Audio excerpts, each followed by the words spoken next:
Well, hello everyone. We continue our course on Russian history and Russian art, primarily Russian art, but with a lot of Russian history, of course, because one cannot really be understood without the other. And in the last couple of lectures, we looked at the slow, tenacious, unstoppable rise of Moscow. The city, well, it wasn't a city really, it was a small fortified settlement, was presumably founded in the middle of the 12th century sometime, and at that time it was part of the Vladimir Suzdal principality.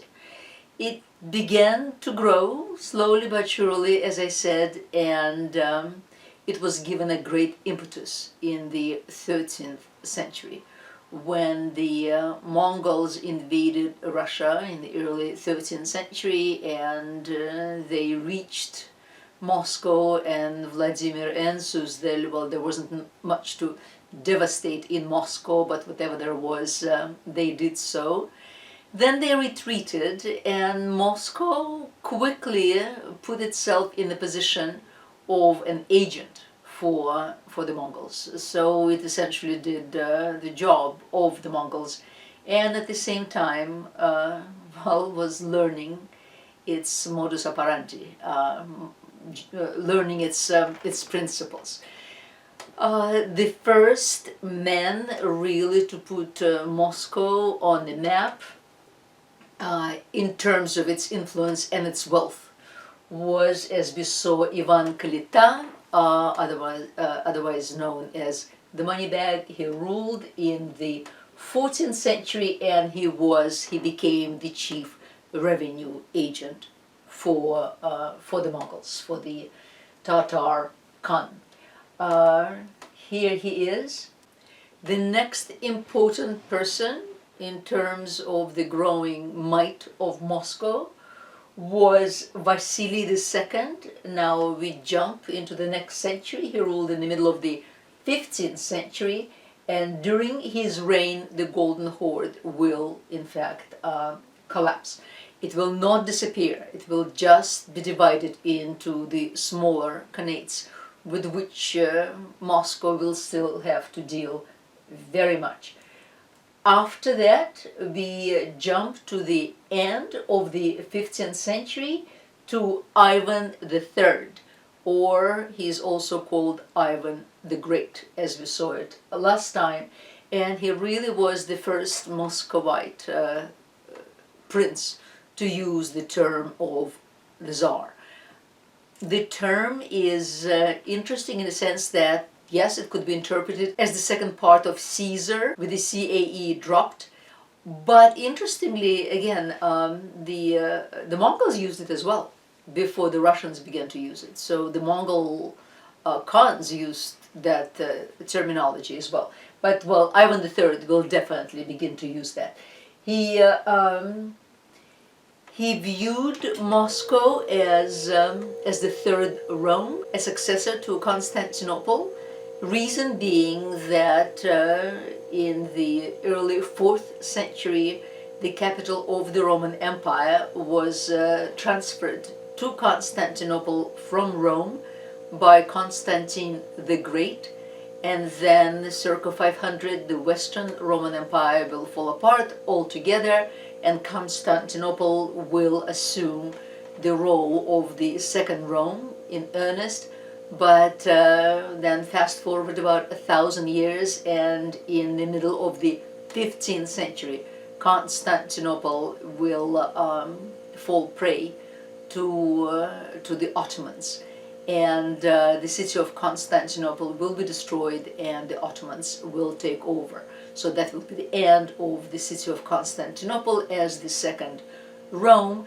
By that time, our Ivan III will have married a niece of the last emperor of Constantinople, and he will also assume Constantinople's bicephalous two-headed eagle as a Muscovite emblem, and pronounce Moscow rather as the third Rome. And this narrative will be extremely powerful in Russia. as much as it had very little foundation in either political, economic, or intellectual history. Nevertheless, it will prove very powerful. So this is Ivan the Third. He will also invite Italian architects to build up Moscow, because now with his new majesty, with his new importance as the Tsar of Moscow, as the Tsar of Russia, and as essentially the emperor of the Third Rome, he needed to have a capital that went along with the title. So he invites these architects, since Russia didn't have any, who come to Russia, and they built up Moscow, but in a tradition of the Russian style as it had developed from Kiev to Novgorod, and but with some Italianate additions and, of course, innovations.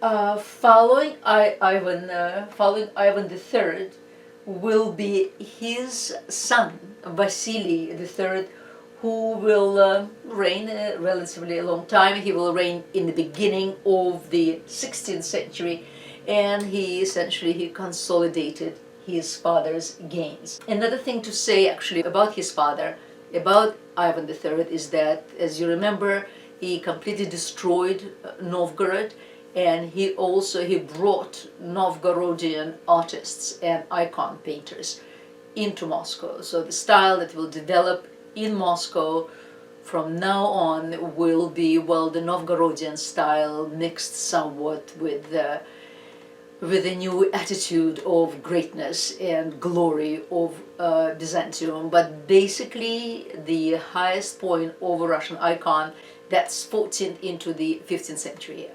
After that, the art of icon, with rare exceptions, will even out and to an extent decline, as we will see.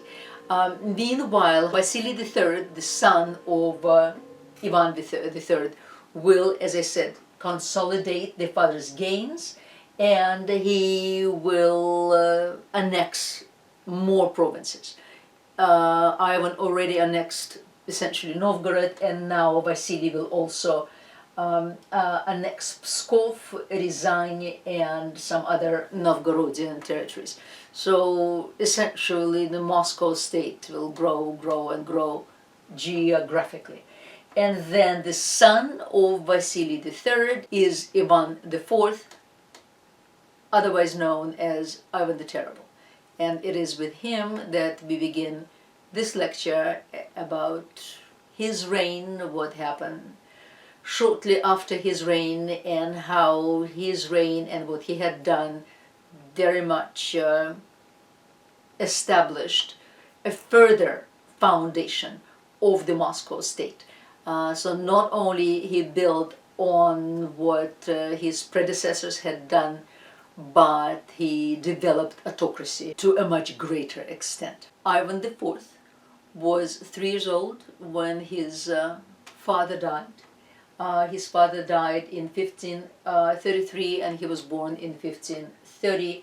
And at the time of his death, he was essentially born into the time of deportations, confiscations, tortures, assassinations. I mean, this is how Moscow was advancing its power, and it learned its lessons very well from the Mongols. And he was really the first to rule Russia as a wholly, as entirely an autocrat. And that was the case both in theory and in practice. He declared himself the Tsar of all Russia at the age of 16th, thus establishing the Tsardom of Russia. Even as a child, he was known for an extreme sort of sadism, torturing animals, ordering his servants to be arrested and tortured. And he also grew up with this odd, very Russian sort of combination of extreme piety, which is obsessive devotion to the external observances of the Russian Church, and complete indifference to the inner principles of it. Also with an extreme license of behavior in every way, including sexual behavior. He, in fact, regarded himself as a vicar of Christ on earth, and he was entirely convinced of it. And the whole idea of the Third Rome under him received an even greater acceptance.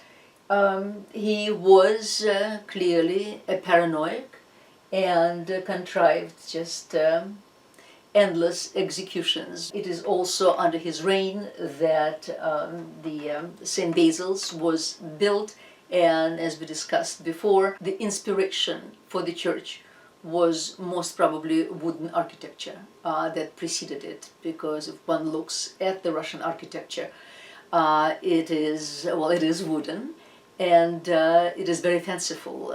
Russians had always been good with woodworking and loved decoration and loved various carvings, and all of that reflects in this church. And we remember that the colors that we see today the church will not acquire them until about 18th century. So the church was much calmer in terms of the color scheme.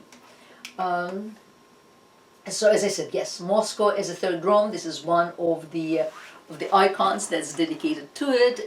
This just says Moskva and the Third Rome, and here it is with Moscow here at the top of the world. Well, scholars always look for answers, and some scholars feel that they find answers to Ivan's sadism in his religion, and that because he felt himself the vicar of Christ on earth, he also felt that it was in his hands to dispense judgment and the torments of hell as well, and it is the torments of hell that he dispensed onto the sinners. And needless to say, he alone was the judge of who was the sinners and who was not. Well, as I said, they were punished by drowning, roasting people alive, torturing, submerging them into boiling or freezing water. The narrative really is endless, and but as I said, it seems that he already exhibited these features when he was a child. So it's really difficult to explain his behavior by his religion. But yes, you may, if you're interested in the subject, you may come across the scholarship that actually tries to explain this sort of behavior. But it's just he was born with it, and not only he was born with it, but it was completely unlimited. He did everything with impunity, and there were no checks and balances in his reign and on his person.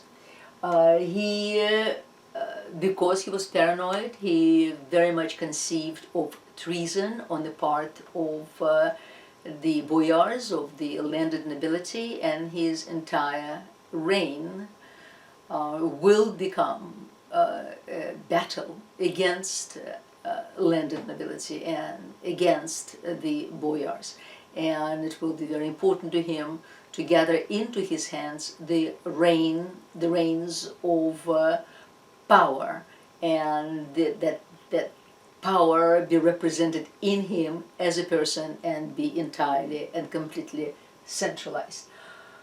He strengthened his position by ruthlessly subordinating the nobility to his will. He either exiled or he executed thousands and thousands on either slightest provocation or without any provocation whatsoever.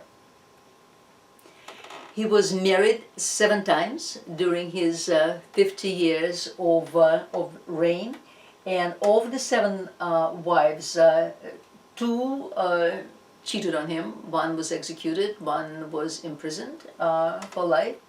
3 died from either illness or poison, we don't know. One was infertile, but actually that one was allowed to live a long life. And then still another was imprisoned and murdered for unknown reasons. This is a famous portrait of Ivan the Terrible by Viktor Kuznetsov that was done at the end of the 19th century. Russia will erupt with spectacular art in the 19th century, and we'll be looking at it soon enough. But meanwhile, I thought it is useful to look at Russian history in the 16th, 17th century and until the beginning of the rule of Peter the Great, who will change the society upside down entirely. The basic direction of his rule was the elevation of state authority, and that obviously took a form of destroying the power of landed aristocracy. It began with this interesting event. At one point he just picked himself up, he picked his entire court and his family and left Moscow. At first he left, no one knew where they were going, but finally he decided to go to the so-called Alexandrovskaya Sloboda. It's a place that's not far from Moscow. And it is that place that will in fact remain his second capital for the rest of his reign. And well, there he went in December of 1564. He left, as I said, with his family, his huge retinue. Everybody picked up and went. And well, no one knew what was happening back in Moscow. And then a month later he sent 2 bitter letters. In one letter he denounced nobility, the Russian nobility altogether, and pronounced all of them traitors. And in the other letter that was sent to the merchants, they were absolved, and they had nothing to do with the treason. So they were pronounced as innocent, and in fact as victims of the nobility and of the landed aristocracy. So this was a turning point in his reign, one of many, in fact. So as I said, back in Moscow, the population was perplexed, to say the least. They just didn't understand what to do or how to behave, because by this time Russia was used to despots. Russia was used already to autocrats, and without one they were lost. So a delegation was sent to Alexandrovskaya Sloboda, to that place, asking the father Tsar please to return. And he didn't agree immediately, but finally he allowed himself to be persuaded, and well, he did return, but and celebrated his return by slaughtering some of the leading boyars. Well, that was the beginning. The most significant change upon his return was the institution of the oprichnina. And it was just a curious old word, sort of an old Slavonic word. It originally meant a domain, and a domain that was in the possession of the prince's widow. And as I said, it was a very sort of antiquated word. But here it was, and by using this word, what Ivan did, he essentially divided the entire Muscovite estate into the oprichnina estate and the rest of the estate. And ultimately the oprichnina estate became his own estate. And the purpose of that was wiping out treason in the rest of the estate. That was the purpose of the oprichnina. In essence, it was a personification of institutionalized autocracy. Autocracy without any limits, without any checkpoints whatsoever. And frankly, it became an omnipresent secret service, secret police, and a predecessor of the Soviet KGB. The personal force that was engaged by the Russian Tsar into the Oprichnina force was responsible for mass executions, persecutions of the so-called enemies, confiscation of property, and transferring the people themselves.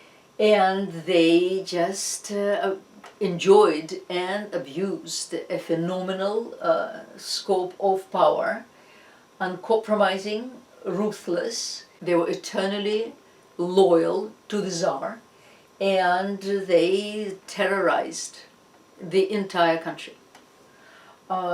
Their crest, so to speak, exhibited a dog's head with blood pouring out of it, and the dog's head was usually hung from the saddle of their steeds. And they also sported outfits completely black, like black monks, and everyone feared them, from the poorest to the most noble. Here is an example of one with a dog's head at his saddle. The original sect was created in 1565, and basically it lasted till 1572, but it will never die. Some other organization would always take its place in one form or another. Being a member of the Oprichnina was like later being a member of KGB. One never resigned, one never retired, and the organization will always be there in one or another metamorphosis. It grew from about 1,000 members to 5,000 members, became the secret police of Russia, as I said.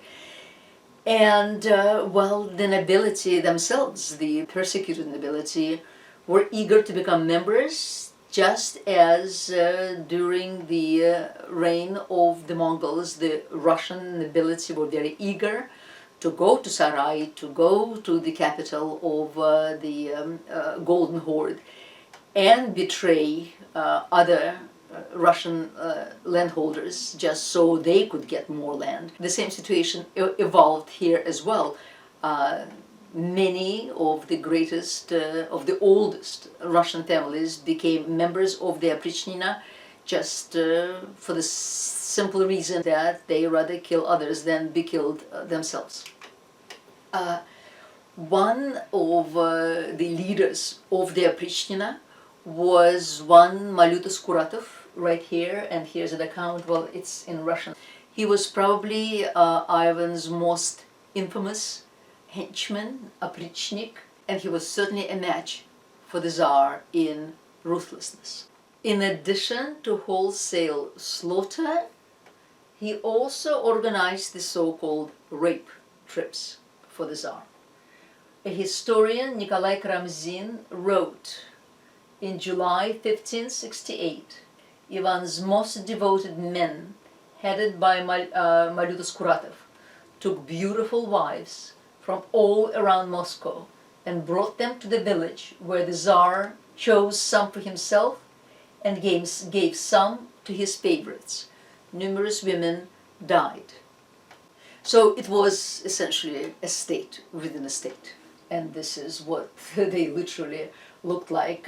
This repeats what I had told you already about Ivan's departure from Moscow to a place which was about 120 kilometers away from Moscow. So it wasn't that far, but far enough for the times. And here again, the panic ensued, delegation was sent, he was begged to return, he finally returned, the Oprichnina followed, and the Oprichnina terrorized the state, as will be the case for the rest of Russian history. One or another organization in Russia will terrorize the state and will enslave the state. Russia essentially will enslave its own people. Uh, Now, this is the domestic policy. In terms of foreign policy, Ivan began the so-called Livonian War because, well, Russia was landlocked. It was landlocked in the south and it was landlocked in the west. It had the northern seas, but for the most part of the year they were frozen, and Russia wanted to go west.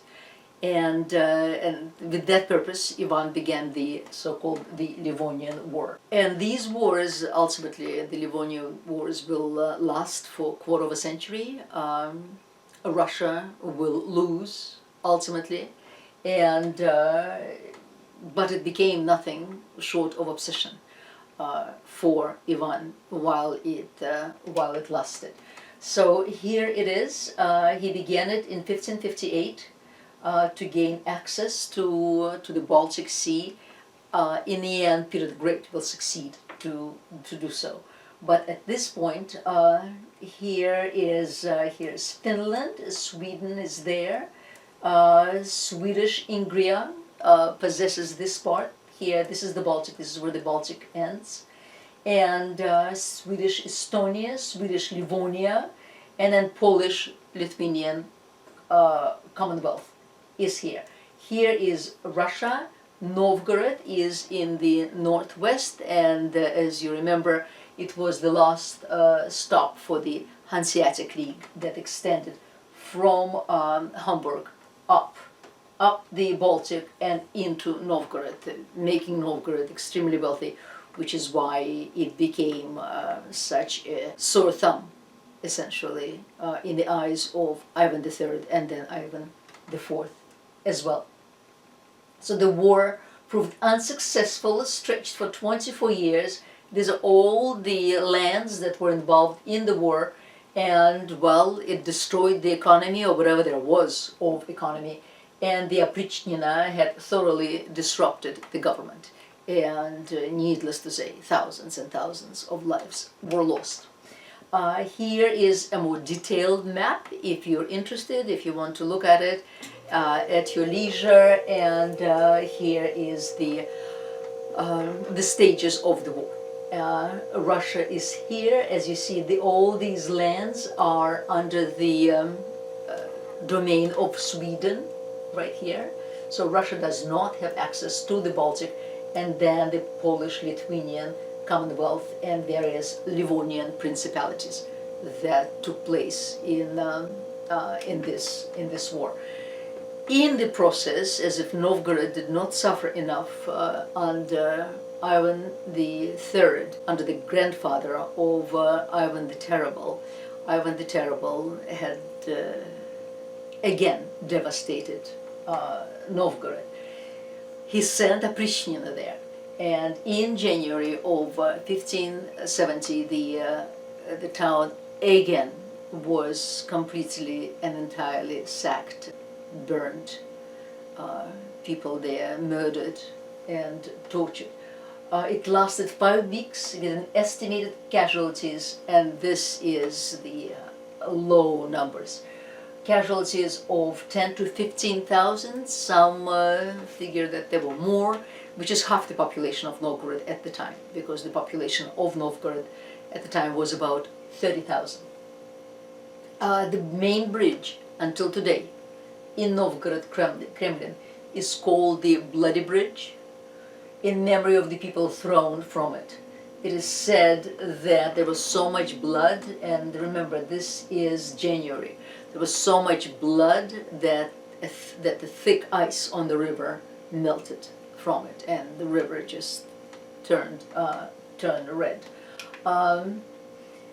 Again, the two Vasnetsov that we had already encountered, the two brothers. Here's the younger brother who painted this picture of Novgorod in the beginning of the Oprichnina raid, as everyone is running away from it. An interesting detail about the sack of Novgorod is a legend that was born from it. And the legend has it that the pigeon landed on the cross of the Novgorod Cathedral, of the Novgorod Hagia Sophia that we had seen, and the pigeon looked around, and so much horror did it see that it was literally petrified. And that pigeon sat on the main cathedral of Novgorod for centuries to come. And another interesting story about that pigeon is that it disappeared after the Second World War. It disappeared, and really no one knew what happened to the pigeon. So a new pigeon was done. This one looks as if it's metal, but I'm not sure. And then it appears that during Soviet times, a Spanish group, came from Madrid on a tour to Novgorod, and one of the men there just said, well, we have an identical pigeon, we have a very, very similar pigeon in Madrid sitting on one of our churches. And sure enough, it appears that there were many Spanish volunteers, something like 45,000 Spanish volunteers, that fought on the side of Hitler during the Second World War.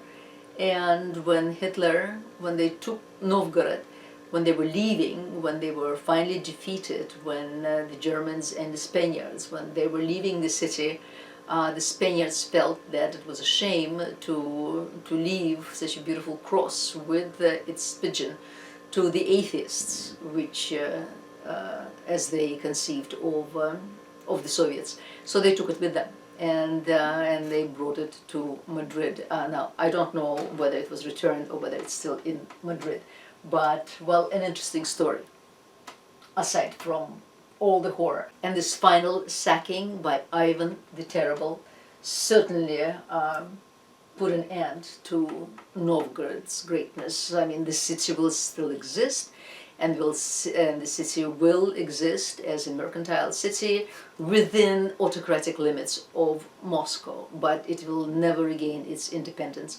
and needless to say, it will never be allowed to grow wealthy as it was before.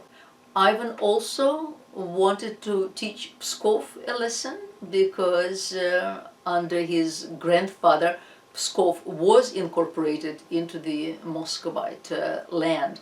But uprisings kept happening, and Ivan wished to teach them a lesson, and after Novgorod directed his steps towards Pskov. But again, the story tells us that just before he entered Pskov, he was met by one of those Yurodivir that we talked about, God's fools.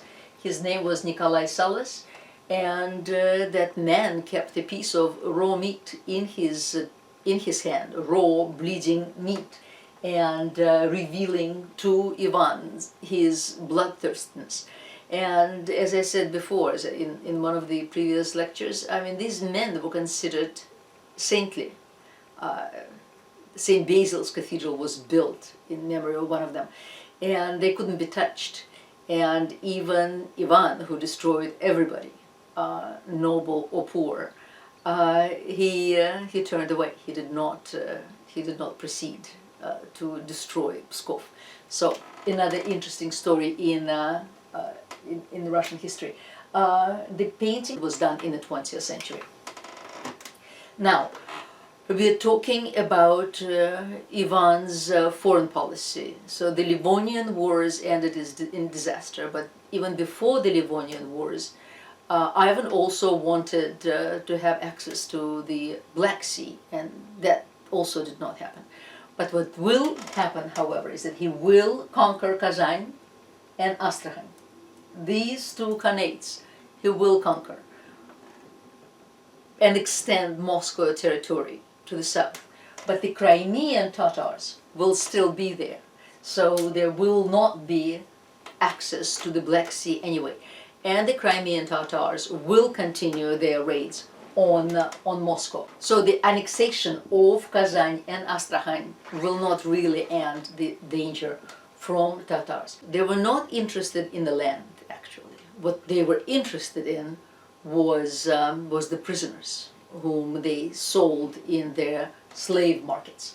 They flooded the markets with people whom they dragged from Moscow, Lithuania, Poland, and hundreds of thousands.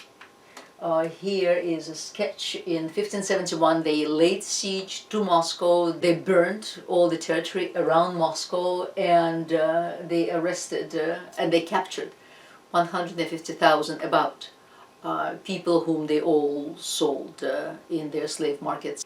So much for the wars. The one country with which Ivan developed relationships almost despite himself was, interestingly, England. England was desperately trying to find a way to the Indies to beat the Portuguese. The Portuguese found the way through the south by circumnavigating the African continent. Now the English now tried to find the way through the north. And here it is. So an expedition was sent about the middle of the 16th century during Ivan's reign to go and look for the northern passage. It's called the Voyage of Willoughby and Chancellor.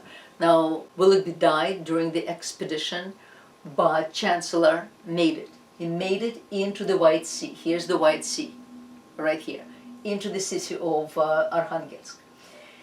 In late 1553, as I said, in the middle of the 16th century, he reached the White Sea, where his crew was in fact very welcomed by the Russians. He was placed on a large sledge, and on that sledge he was taken to Moscow to meet the Tsar.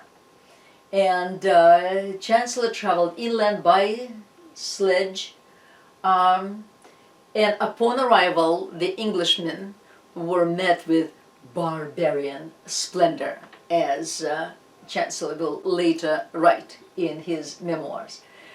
And when he and his men returned to England a year later, they carried with them a letter with the Tsar's signature, which granted privileges to the English company to conduct trade in the river Dwina and in the northern territories. So the Muscovite company, or the so-called Russia company, first saw the light of day in 1555. And regular trade was actually conducted.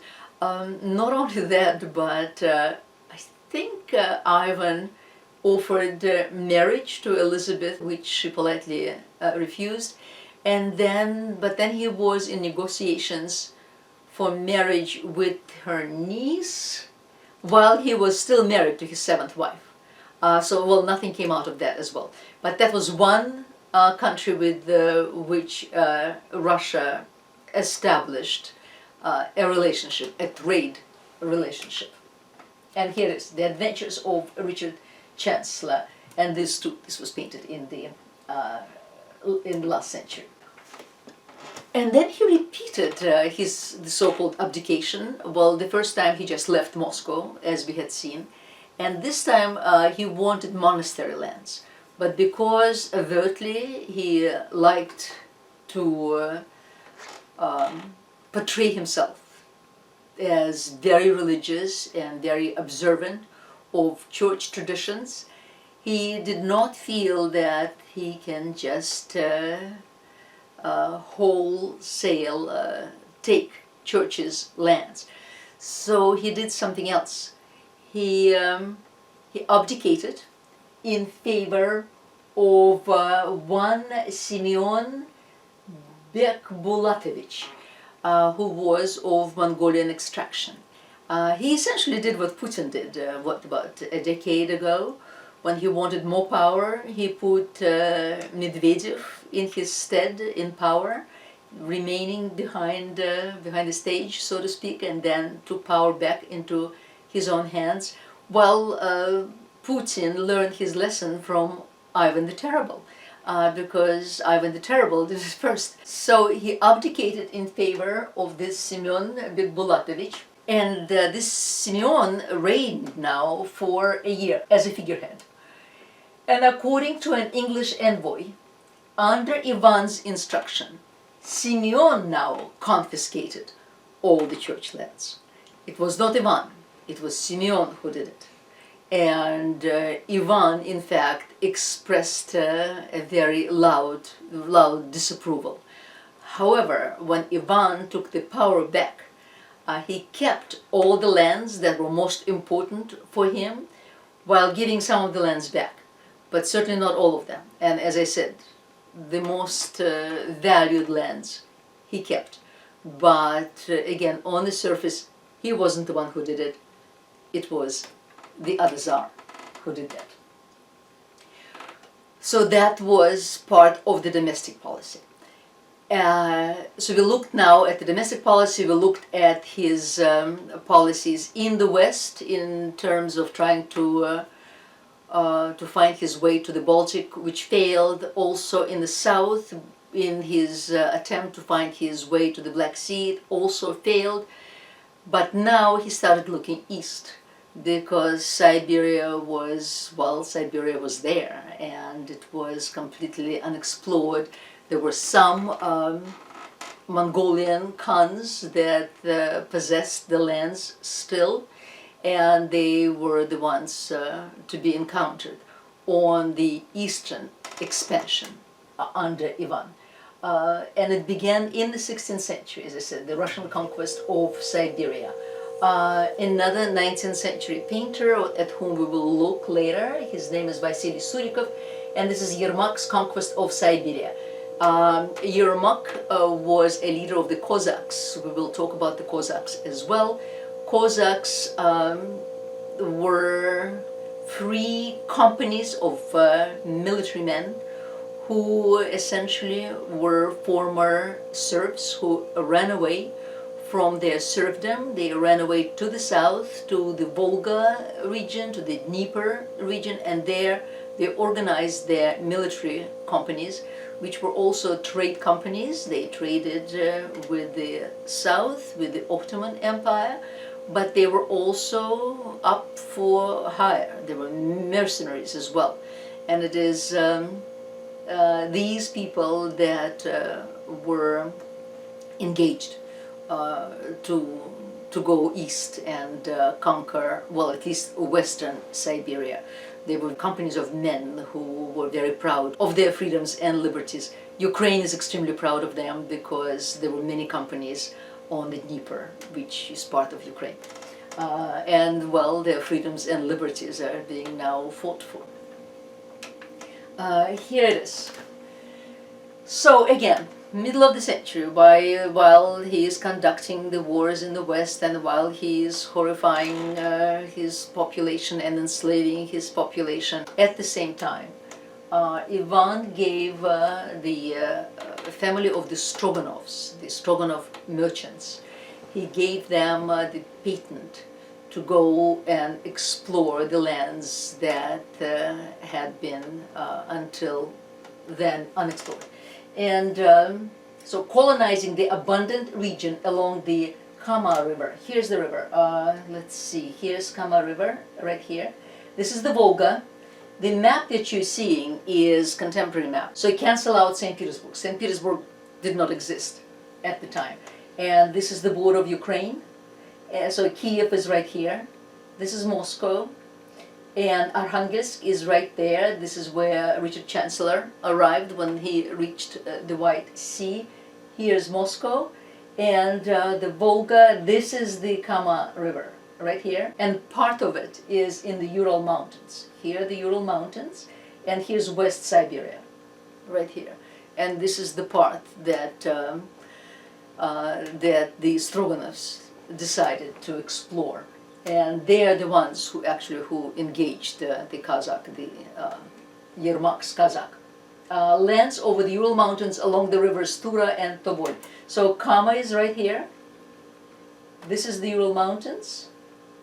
This is the river Tobol and Tura right here. And this is the river Ob, as you see, Obi, with its tributaries. The family also received permission to build forts along the Ob River, right here. Irtysh is another tributary of the Ob. Here it is. Here's Irtysh. Around 1577, they engaged Yermak, the Cossack leader, to protect their lands from the attacks of the Siberian Khans, because those Khans were still there. Again, this is a map for you to look at if you're interested about Russian expansion, because Siberia was not Russian at the time of Ivan the Terrible, but slowly but surely it will become so. So these are the Ivan the Terrible lands, and he then began to expand into Western Siberia, right here. The Stroganov, that family, the Stroganov family, is also interesting because they had given their name to the last significant school of icon painting in Russia, the Stroganov school. And it's a conventional name for the school, not that the school has one particular style, because the Stroganovs hired many artists to do the icons for their new lands, the icons for the many churches that they built in their own possessions in the north of Russia, but they all have similar features in the sense that they're sort of miniatures. They all have small size. The technique, it's just the virtuosity of technique distinguishes all of them. The colors are very fresh. And they also convey a certain depth of theological interpretation, which of course is also very important. So as I said, so this was really the last cohesive school of icon painting that existed in Russia, to which the Stroganovs gave their name. And well, needless to say, they were granted nobility with time, and they became fabulously wealthy, the family. And here is one of the examples. I mean, they're not large icons. As you remember, we started the course with discussing Russian icons that were painted by Byzantine artists, and the number one thing that distinguished them was their very, very large size. I mean, 7 feet tall, 6 feet wide. Whereas these were quite different. They were small, they were miniature icons, and the art of miniature painting was developed to great finesse at the time. Well, Ivan will have 4 sons, of whom we'll talk, and the one most likely to inherit the throne was Ivan Jr., or he would have been Ivan the Fifth, but he was killed by his father. And the story there is that Ivan the Terrible's daughter-in-law, the younger Ivan's wife, was pregnant, and to her father-in-law it appeared that she was not appropriately dressed. So he beat her, and that beating caused miscarriage, at which point Ivan Jr. picked up a heated argument with his father, as a result of which the father killed the son with fire irons, or his pointed staff, metal staff, whatever. But the son was killed as a result. So the one son that could have inherited the throne was dead. Speaking of women at the time and how they were dressed, even the upper class women, including the Tsarina herself, they were not allowed out. They were secluded in a Byzantine style terem, sort of the ancient Greek gynikium, where women were secluded. They could not go out by themselves, they could not be seen by strangers. None of it was possible, and they never went out unless accompanied and literally hermetically covered. So what was inappropriate about the dress of Ivan the Terrible's daughter-in-law is difficult to imagine. But back to Ivan himself, he died of a stroke when he was playing chess, and it is known with whom he was playing chess, in 1584, after 50 years of reign. And after him, autocracy and despotism would lie at the heart